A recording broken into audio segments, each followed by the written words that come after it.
Choosing to do life with someone is such a special moment and such a felt commitment of trust, of integrity, and of patience.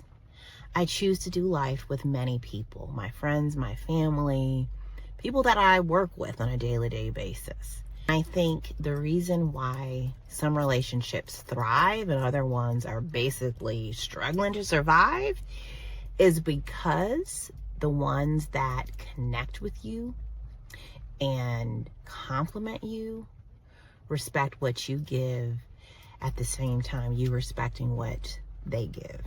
Choosing and deciding to show up is a gift and is a level of appreciation and gratitude that takes awareness. I think so much of what we do, we just do in autopilot, but so much of what we should be doing should be intentional and should be focused and should be deliberate and should be purpose-based.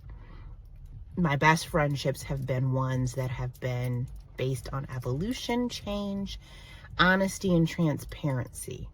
My best friendships are one where those individuals are showing up as their authentic self and in the moment. My best relationships are the same. I don't fault people who, through life and trauma, are not able to do what comes innately to others, but that's the aha, that's the gotcha. None of this is innate. We're learning and we're doing the work so we can stay present. And in staying present, we have found the power of the moment. I choose to engage with people who choose me. I choose to foster connections and relationships with people who see how we relate. The best gift that we can all give is the one of the mirror, which is in you, I see me. It's probably why I got into yoga and is the foundation of what namaste means. But it goes a level deeper, that even in your moments of disappointment, even in times where you're lower than normal, I don't judge you because I've been there and I know how to get out. So what I'm hoping is that as we mirrored ourselves in the place where we saw each other, that we also are mirroring ourselves in the work that we're doing to maintain a level of understanding, compassion, and peace.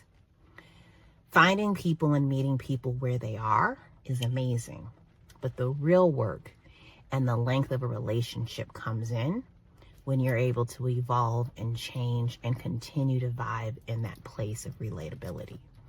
Because when you can't do that, people literally are looking at you as an example of what they can't. And that's a hard pill to swallow when they know you both started at the same point, but you have grown so much more. Stop comparing, but instead be encouraged and challenged by what these people are showing you versus criticizing them for what you are not. So I had an amazing time with a great friend who I truly am blessed that at a time when we met, we believed that this connection and this friendship was bigger than just mimosas and some good food. We go deep, we challenge our belief system, we push ourselves, and we're honest. We did an exercise, which is an exercise that I will share with you, a manifestation exercise. You take a piece of paper, you put a line down the middle. On one side, you write your desires. On the other side, you write any limitations you feel related to those desires. Then you write a narrative or a story that you're able to communicate and see in real time how your desires will inspire, although you're aware of your limitations, how you can take the learning of what the limitations is versus being limited by the limitation. And then in about another month and a half, we'll sit down and do a plan that says, how do we take these wonderful ideas and implement them? It's all about taking ideation to implementation. It's all about learning how to execute excellence in your own life. That's what I mean when I say having good people, having amazing friendships, having great relationships who see you as worth it and who are willing to do the work with you. That is the basis of the love language that I have. Maybe it's acts of service, maybe it's quality time, maybe it's words of affirmation, maybe it's all of them wrapped in one. But I am all about who can I do the work with? Who can I show up with as my unapologetic self? Who's willing to not focus and vent on all the bad things in their life, but find value in the message and use their words and time to articulate the value of all experiences? Who's willing to find the stillness and see the strength in the stillness? Who's willing to cut back the chaos and the clutter and identify the noise? So now that they have that level of knowledge, they're able to do more within their own spirit. Who's willing to pursue passions instead of always pressing pause when feelings come up that they don't know how to deal with? Who's willing to be encouraged by their emotions instead of being crippled by their feelings? Those are my people. That's my squad. Those are the people that I have fallen in love with. Those are the people that encourage me on a day-to-day basis. And it finally just hit me. We've all met our soulmate. We've all had $1 million idea. But the difference between the idea and the implementation is who is willing to do the work.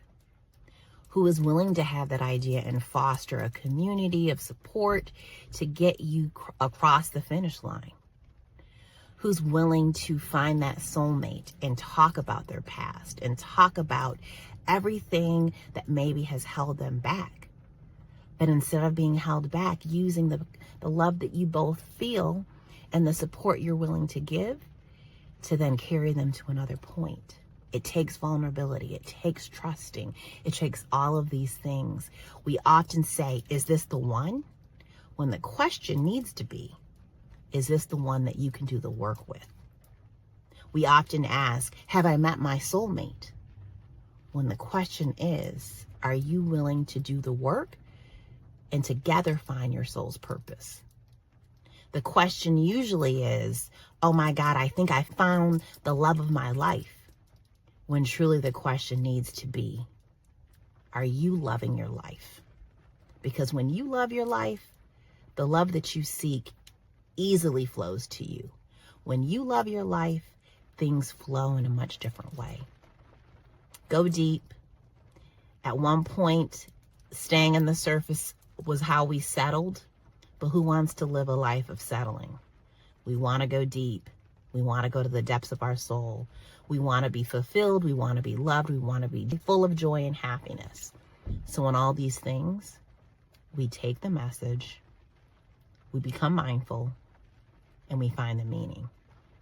My name is Jeryn Alise Turner, the founder of Chameleon Consciousness, a business that I built on the belief and premise that when you minimize the noise, deal with the chaos, address your conflicts, that you can hear your inner voice, and that inner voice will always lead you to your soul's purpose, which is more joy, fulfillment of your heart's desire, fulfillment of dreams, fulfillment of joy, peace, and love. Using tools and techniques such as breath work, energy balancing, and yoga, and this dialogue to ask the important questions as you examine the decisions and the behaviors that you've learned and ones that you find comfort in. We are now transforming your life one decision at a time, one yoga class at a time, creating stillness so that you can hear and so that you can be here and present. Be the beautiful soul that you are. Go out believing that you are worth it. And let us do the work together. Love and light.